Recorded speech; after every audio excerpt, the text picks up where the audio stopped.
ఏం లేదు madam. Devaki madam వచ్చిన దగ్గర్నుంచి పాపని తనే ఎత్తుకుంటుంది. పాప మీ దగ్గర ఉండడం లేదు. పాప మీ దగ్గర ఏడు పాపకుండా దేవకి మేడం దగ్గర ఏడు పాపితే మీ మొహం చిన్నపోతుంది. అది చూసిన పెద్ద మేడం చాలా బాధపడతారు. అందుకే దేవకి మేడంని ఈ చెవులు కుట్టించే ఫంక్షన్కి పిలవకండి మేడం. అప్పుడు పెద్ద మేడం గారు కూడా హ్యాపీగా ఉంటారు. పాప మీ దగ్గరే ఉంటుంది. ఏమంటారు మేడం? నేను అనవసరంగా దీన్నేవైనా అనుమానించానా? దేవకిని పిలవద్దు అని ఖరాఖండిగా చెప్పేస్తుంది అంటే ఇది దానికి ఎలాంటి ఇన్ఫర్మేషన్ ఇవ్వట్లేదన్నమాట. ఏంటి మేడం ఆలోచిస్తున్నారు? ఏం లేదు సరిత. మేడం, నేను మీ ఉప్పు తింటున్నాను. అందుకే మీ అందరి మంచి కోరి దేవకి మేడంని వద్దు అంటున్నాను మేడం. సరేలే, పిలవన్లే.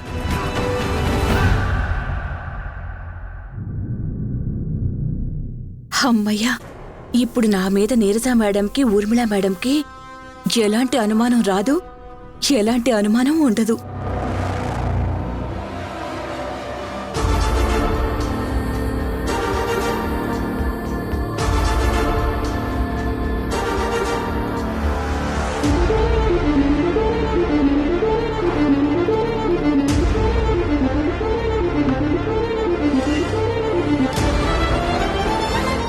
ఈ ఫోటోను చూసిన ప్రతిసారి నువ్వు చేసిన ఇలాంటి తప్పులు, నీ మాటలు నీకు గుర్తు రావాలి. ఆ ఫోటో పడేస్తే మాత్రం 100 ఫోటోలు ఇల్లంతా పెడతాను.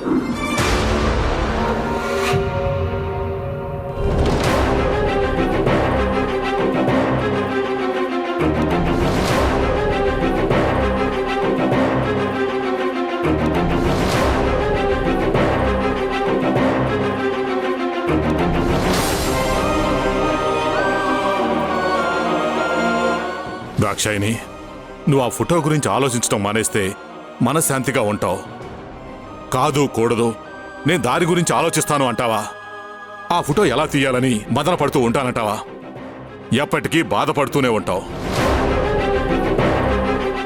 ఎందుకంటే నువ్వు ఎంత మొండిగా ఉంటావో నీ కొడుకు అంత మొండివాడు. ఈ విషయం నీకు ఇప్పటికే ఎన్నోసార్లు అర్థమైంది. ఇంకా ఈ ఫోటో గురించే నువ్వు ఆలోచిస్తూ ఉంటే లాభం లేదు. చూస్తూ ఉండండి. నేను ఖచ్చితంగా ఈ ఫోటోని ఇక్కడి నుంచి తీసే తీరుతాను.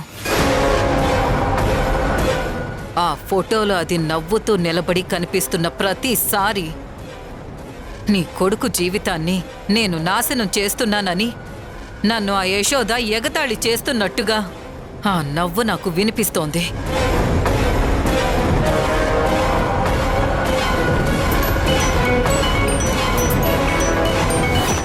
ఇదేంటి, ఊర్మిళ వీడియో కాల్ చేస్తుందేంటి? చెల్లి. హాయ్ దాక్షాయిని, ఎలా ఉన్నారు? ఏం చేస్తున్నావు? ఏం లేదులే, చెప్పు, ఏంటి విశేషాలు? ఏం లేదు దాక్షాయిని, రేపు పాపకి చెవులు కుట్టిద్దాం అనుకుంటున్నాం. నువ్వు, భద్రాచలం గారు, హరి ముగ్గురు తప్పకుండా రావాలి. మేమెందుకులే ఊర్మిళ, మీరు కానివ్వండి. లేదు లేదు, మాకంటూ ఎవరున్నారు చెప్పండి, మీరు తప్ప. మీరొచ్చి నా మనవరాల్ని ఆశీర్వదించాలి. ఆ ముగ్గురు తప్పకుండా రావాలి, అర్థమైందా? సరే, వస్తాం.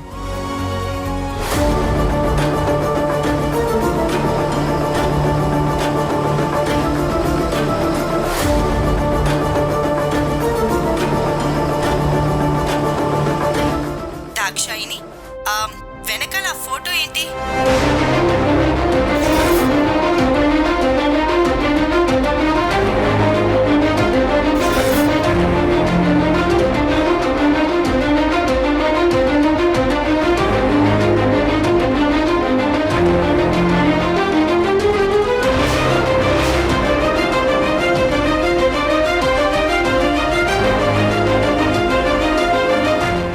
ఏంటి, మీ ఇంట్లో యశోద హరివిఠల్ ఫోటో ఉంది అంటే వాళ్ళిద్దరికీ పెళ్లి చేయడానికి నువ్వు ఒప్పుకున్నావా? తప్పుడు పనులు చేసిన ఆ యశోద నా ఇంటికి రావడానికి నా ఇంటి తలుపులు కూడా తెరుచుకోవు. నా గొంతులో ప్రాణం ఉన్నంత వరకు ఆ యశోదని నా ఇంటి కోడలిగా రానివ్వను. ఆ, మరి ఆ ఫోటో ఏంటి? ఏం చెప్పను. నేనా యశోదని అవమానించానంట. అందుకే వాడా ఫోటోని తీసుకొచ్చి దాన్ని నా ఇంట్లో నా కళ్ళ ముందే పెట్టాడు. అది చూసిన ప్రతిసారి నేను తప్పు చేశానని ఫీల్ అవ్వాలంట. ఏంటి దాక్షాయిని, రోజు రోజుకి హరి ఇలా తయారవుతున్నాడు? నాకేం అర్థం కావట్లేదు. ఈ ఫోటో తీస్తుంటే వాడస్సలు ఒప్పుకోవడం లేదు. గోల గోల చేస్తున్నాడు. బాధపడకండి, అతి త్వరలోనే హరి విఠల్ చేతులతోనే ఆ ఫోటో తీయించే బాధ్యత నాది.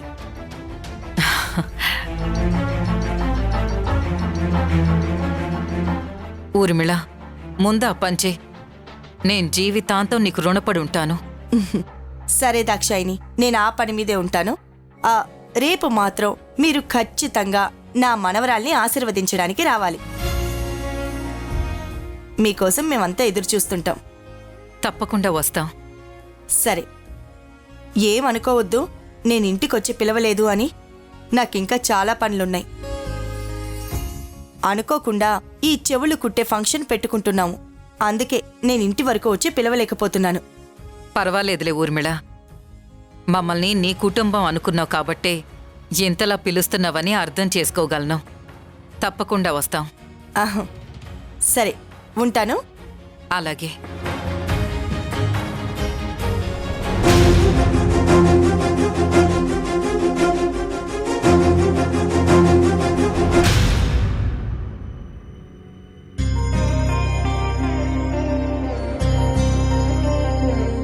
ఏమండి, భోజనం చేద్దురు కానీ రండి. ఒక 5 minutes దేవకి, చిన్న వర్క్ ఉంది, కంప్లీట్ చేసుకుని వస్తాను. అమ్మా, నేను నిన్ను కొన్ని క్వశ్చన్స్ అడుగుతాను, సమాధానం చెప్తావా? నువ్వు తిక్క తిక్క ప్రశ్నలు వేయకుండా కరెక్ట్గా అడుగు, అప్పుడు చెప్తాను. సరే అమ్మా, అడుగుతున్నాను, సమాధానం చెప్పు. పశువులు గండెందుకు మేస్తాయమ్మా? అదేం ప్రశ్నే? ఆకలేస్తుంది కాబట్టి. కాదమ్మా, నోరుంది కాబట్టి.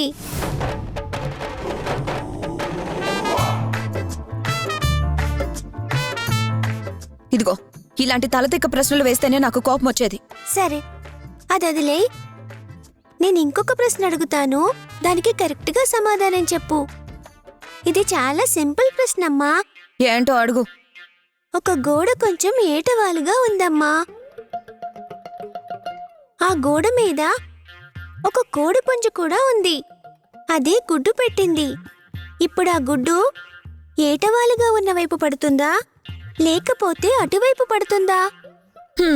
ఇదొక ప్రశ్న, దానికి మళ్ళీ నేను సమాధానం చెప్పాలి. ఎటువైపు ఏటవాలుగా ఉంటే అటువైపు పడుతుంది.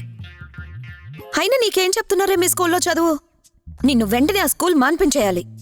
నన్ను స్కూల్ మాన్పించడం కాదమ్మా, నిన్ను స్కూల్లో జాయిన్ చేయాలి.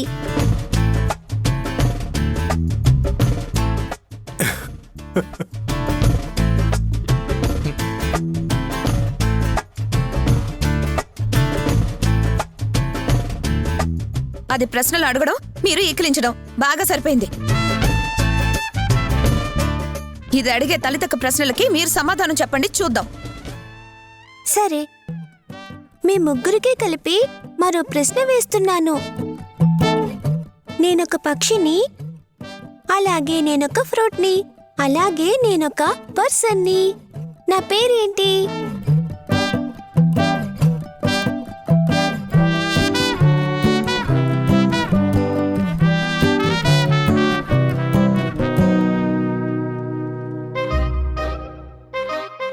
పక్షి పేరు, ఫ్రూట్ పేరు, పర్సన్ పేరు ఒకటేనా? ఏంటబ్బా అది? కివియా? ఎస్ అత్తా, నువ్వు సూపర్, నువ్వు ఇంటెలిజెంట్.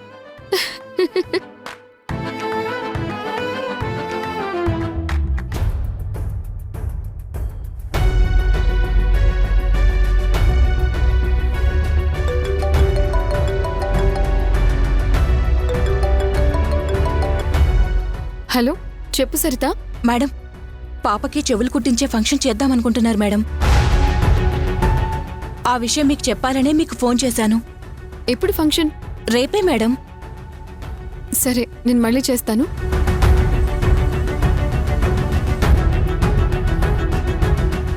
ఏమైంది యశోద? అన్నయ్య, రేపు పాపకి చెవులు కుట్టించే ఫంక్షన్ చేయాలని ఆ ఊర్మిళ వాళ్ళు ప్లాన్ చేస్తున్నారంట. నా పాపకి ఆడపిల్లగా జరుగుతున్న మొదటి ఫంక్షన్ అన్నయ్య.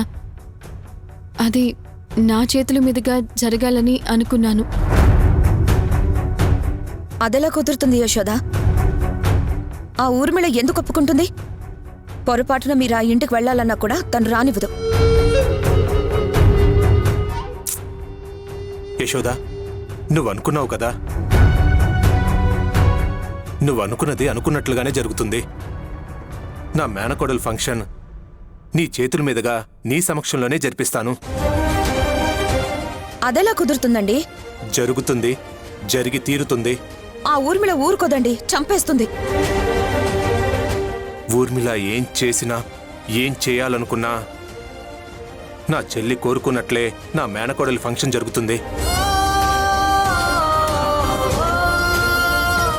యశోద, నువ్వేం బాధపడకమ్మా. రేపు మన చేతుల మీదుగానే ఫంక్షన్ జరుగుతుంది.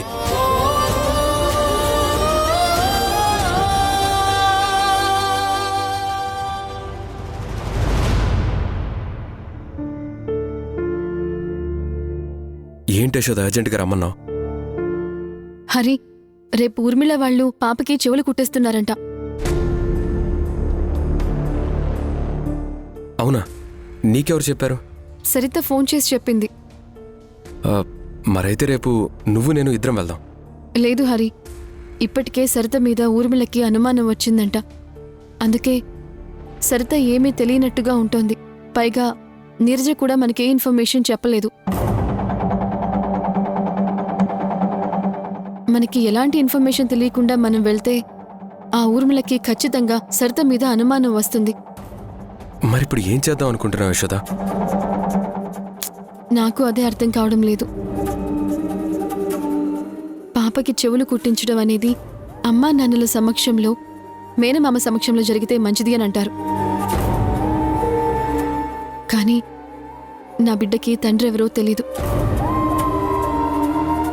తల్లిని నేనున్నా అక్కడికి వెళ్ళలేని పరిస్థితి. అలాగే మా అన్నయ్య చేతుల మీదుగా ఈ చెవులు కుట్టే కార్యక్రమం ఎలా చేయించాలో నాకు అర్థం కావటం లేదు. నాకేం చేయాలో అర్థం కాకనే నిన్ను రమ్మని చెప్పాను.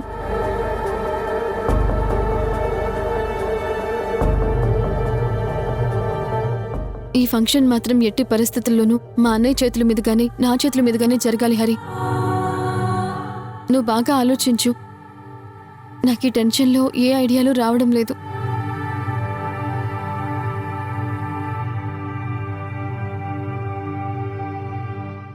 ఒక ఐడియా యశోద. ఏంటది?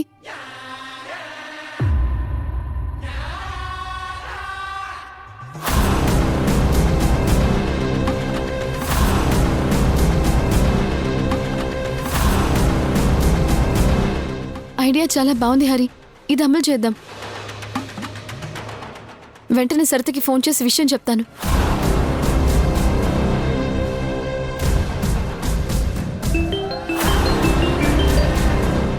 Hello madam. సరిత, నేను చెప్పేది కొంచెం జాగ్రత్తగా విను. చెప్పండి మేడం.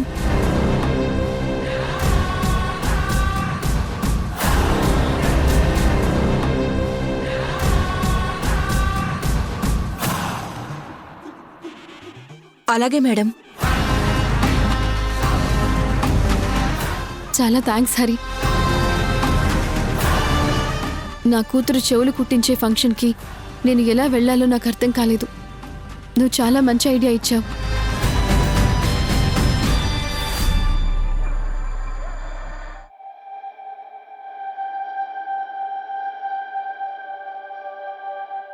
దేవకి, యశోద కూతురికి చెవులు కుట్టించే ఫంక్షన్కి కమ్మలు కొనడానికి 1,00,000 రూపాయలు క్యాష్ కావాలి. బీరువాలో నుంచి తీసివ్వు.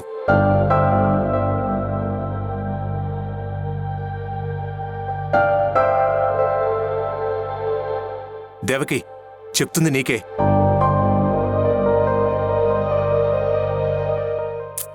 దేవకి, నేను పిలుస్తున్నాను, నీకు వినిపించట్లేదా? వినపడింది. మా మాటలు మీరు వినిపించుకున్నప్పుడు మీ మాటలు నేనెందుకు వినిపించుకోవాలండి? దేని గురించి నువ్వు మాట్లాడుతున్నావు? యశోద కూతురికి చెవులు కుట్టిస్తున్నారని తెలియగానే ఆనందపడ్డారు. బాగానే ఉంది. కానీ నా చేతుల మీదుగానే నా మేనకోడలు చెవులు కుట్టే ఫంక్షన్ జరిపిస్తాను అని అండంలో అర్థమే ఉంది.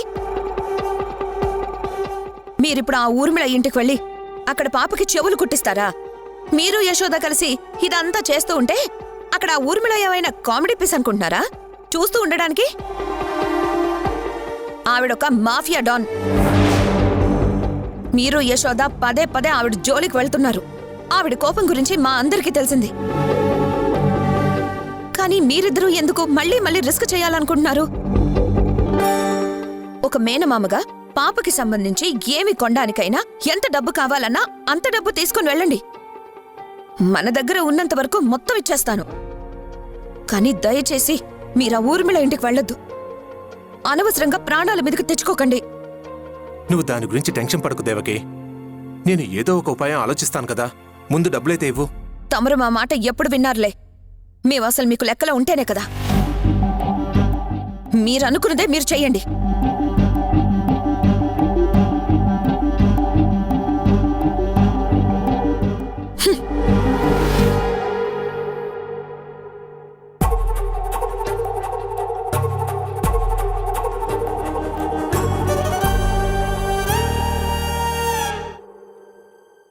పాపకి ఏమేమి తెచ్చావు దాక్షాయిని?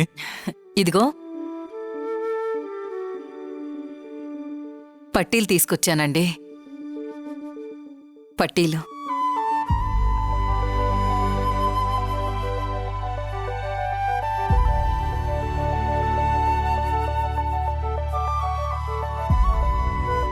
ఇదిగో గౌను. ఎలా ఉన్నాయి? చాలా బాగున్నాయమ్మా.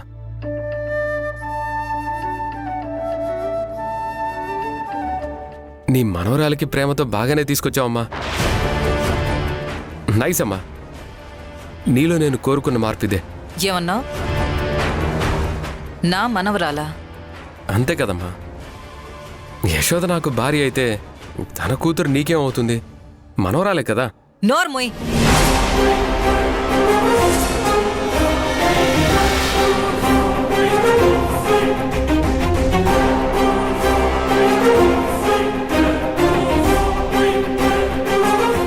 నా కొడుకు రక్తం పంచుకుని పుడితే నా మనవరాలవుతుంది కానీ ఎవరికో పుట్టింది నా మనవరాలు ఎలా అవుతుందిరా? నేను మారన్రా. నీ విషయంలో అన్నీ పర్ఫెక్ట్గా జరగాలనుకుంటాను. జరిగేలా చేస్తాను. మరి ఇవన్నీ ఎందుకు తెచ్చావు? ఊర్మిళ తన మనవరాలకి ఫంక్షన్ చేస్తుందని వీడియో కాల్ చేసి మరీ చెప్పింది. అందుకే ఒట్టి చేతులతో వెళితే బాగోదు కాబట్టి ఇవన్నీ తీసుకొచ్చాను. అంతకు మించి ఏమీ లేదు. నువ్వు అనవసరంగా ఏవేవో ఊహించుకోకు. దేవుడు ఉన్నాడని ఇలాంటప్పుడే అనిపిస్తుందమ్మా. నువ్వు మనవరాలిగా పాపని యాక్సెప్ట్ చేయకపోయినా నానమ్మ స్థానంలో నువ్వు పెట్టాల్సిన పెట్టిపోతలన్నీ నీతోనే చేయిస్తున్నాడా దేవుడు? ఇలా అనుకుని నువ్వు ఆ యశోద మురిసిపోవడం తప్ప ఏమీ చేయలేరు. అయినా ఆ ఊర్మిళ మీకు ఆ పాపని తీసుకోండయ్యా అని ఇస్తుందనుకుంటున్నావా? అది జరగని పని. ఇంత ప్రేమ పెంచుకుని బాగా చూసుకుంటున్న వాళ్ళు మీకెందుకిస్తారా? కాబట్టి పగటి కలలు మానేసి నిజంలో బతకండి.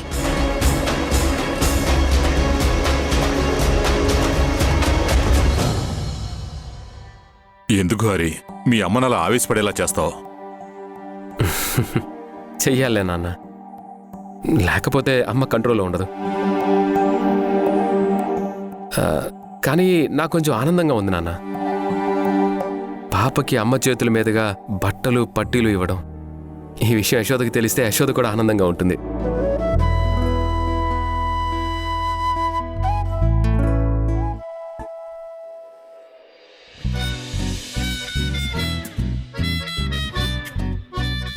అత్త, మనము అష్టాచెమ్మ ఆడుకుందామా?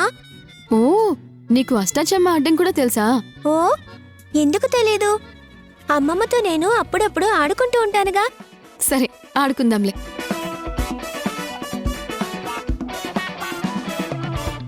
నిక్కి ఆడింది చాలే కాని తిందాం రండి.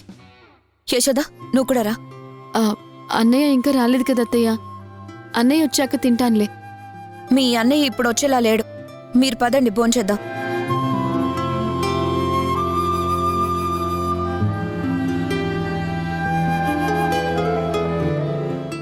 ఫోన్ చేస్తుంటే లిఫ్ట్ చేయరేంటండి? ఇంతసేపు ఎక్కడికి వెళ్ళారు? రేపు నా మేనకోడలికి చెవులు కుట్టిస్తున్న రోజని షాపింగ్కి వెళ్ళాను. నీకు చెప్పే కదా వెళ్ళాను. నాన్న ఏం తెచ్చావు? ఇదిగో చూడమ్మా. ఓపెన్ చేయ యశోదా.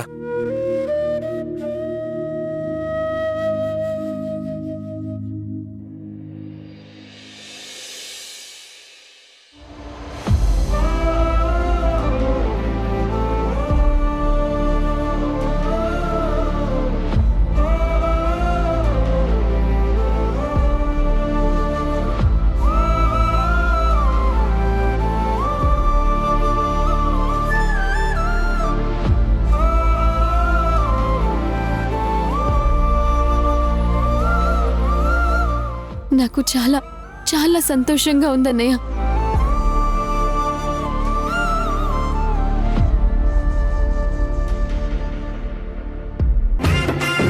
అమ్మా చెవి పోగులు ఎక్కడున్నాయమ్మా? ఇదిగోండి. ఇందులో చెవి పోగులు లేవమ్మా. నేను చెవి పోగులు బాక్స్లోనే పెట్టాను పంతులు గారు. అలా అంటే ఎలాగమ్మా? ముహూర్తం దాటిపోయేలా ఉంది. ముహూర్తం దాటిపోదు పంతులు గారు, దాటిపోనివ్వను కూడా.